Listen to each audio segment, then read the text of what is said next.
जावे ये वास्ते कभी दुख नहीं करना चाहिए। अब वो काम बिगाड़े कौन है छोरियो थे बिगड़ो ज्यादा हो काम है। अब अबे ठीक है थारू मैं नहीं बोले सारा फंसे दिए है तड़के ने बिना ना दे बिना उठ गया मैं ठीक हो रही ये करके वो थे बिगाड़ दो इश्यू आता है तो छोड़ देना चाहिए। ठीक है। श्री राम मर्यादा पुरुषोत्तम है। राम जी एक भी मर्यादा को भंग नहीं करते। वास्ते बंगो नाम भगवान शंकर दियो मर्यादा पुरुषोत्तम। सनातन धर्म का दर्शन करना हो तो तुम राम जी का दर्शन करो। अगर सनातनी हो और सनातन धर्म को दर्शन करना है तो राम को दर्शन करो। सनातनी बनना है तो राम वाला गुण जगह आपके जीवन में उतारो। राम जी के चरित्र का मनन करो। सनातन धर्म जैसा धर्म दूसरा नहीं हुआ और नहीं होगा। अब जगह ईसाई है धर्म को है नहीं है जगह की स्थापना याद है कि फलाना सन में हो या फलाना साल में हो वो धर्म को है नहीं। धर्म वो है आदि जुगा देवी स्थापना की गई यादी को नहीं कण स्थापना करी है। मानो को रचड़ो कोई धर्म को नहीं है समझ में नहीं। सनातन धर्म ईश्वर का स्वरूप है। धर्म साधन भी है और साध्य भी है। सनातन धर्म की विशिष्टता यह है कि साध्य और साधन दोनों एक है। भक्ति एक साधन है और पीछे भक्ति साध्य बन जाती है। पहले भक्ति साधना हुआ फिर भक्ति साध्य बन जावे। अब भक्ति जितना साधना है इतना अपन थोड़ो सो जोर आवे। जब भक्ति साध्य बन जावे तो किसी प्रकार की कोई टेंशन को नहीं बच्चे ला रहे। भक्ति भगवत रूप होने से भक्ति और भगवान अलग नहीं है। धर्म अनुकूल पवित्र जीवन कैसे व्यतीत किया जाए ये जगत को राम जी ने बताया। आप जीवन जिया तो धर्म के अनुकूल जिया जिया धर्म चाहे बिया जिया तो है अपनो जीनो नहीं तो फिर धरती पर बाहर ही आ। सनातन धर्म राम जी का स्वरूप है। पुरुष का आचरण राम जैसा होना चाहिए कि सच्चा पुरुष जद हो जद राम वर्ग का धर्म आचरण होगा। और स्त्री का आचरण श्री सीता जी जैसा होना चाहिए। अगर थे नारी हो तो थे सीता वर्ग की होना चाहिए। श्री सीताराम जी मानव समाज के स्त्री पुरुषों को सौ धर्म का तत्व समझाने के लिए लीला करते हैं। वह अपन समझाने खातिर वह किती किती लीला करने लगे।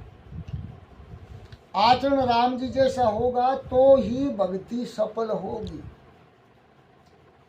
जीवन में लागू करो है बात। बहुत से लोग भक्ति करते हैं परंतु उनका आचरण राम जैसा नहीं होता। आचरण कुछ और ही है। आचरण है रावण वर्गा।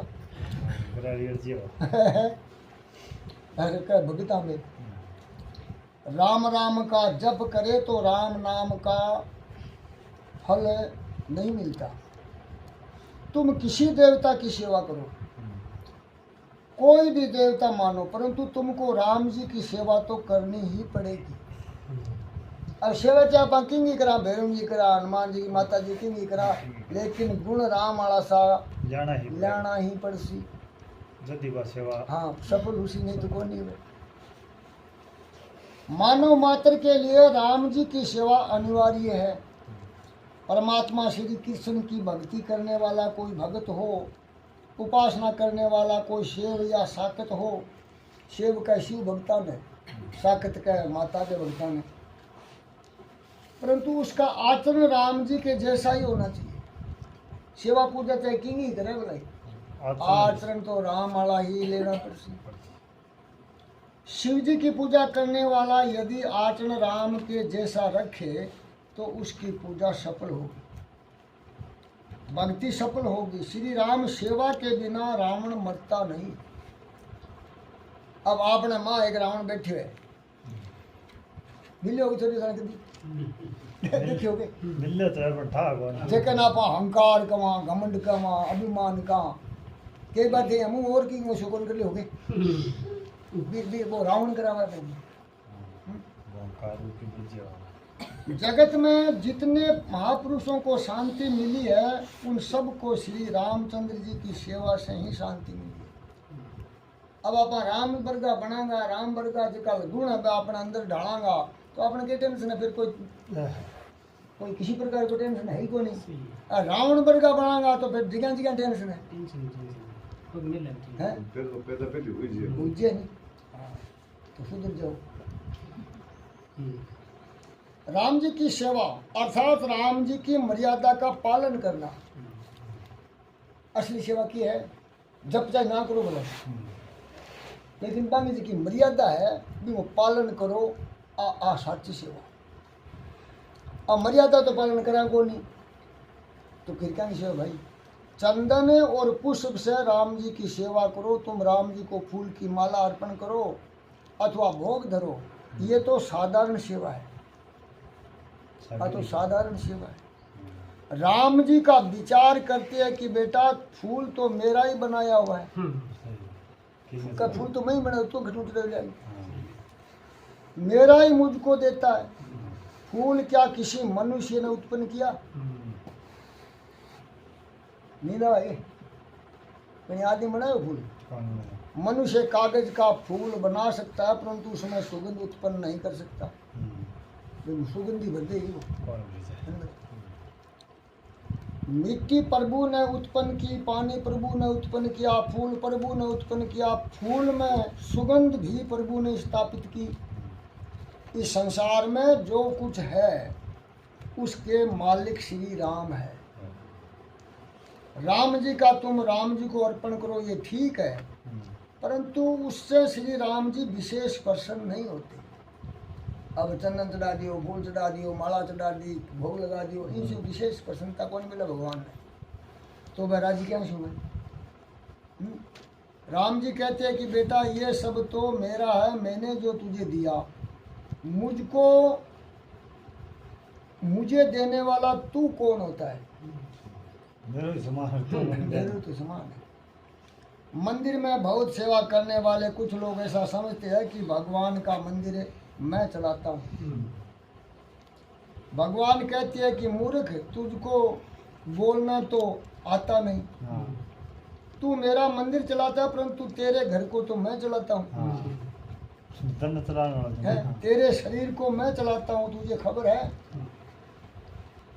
इस जगत में जो कुछ भी है उसके मालिक केवल परमात्मा है।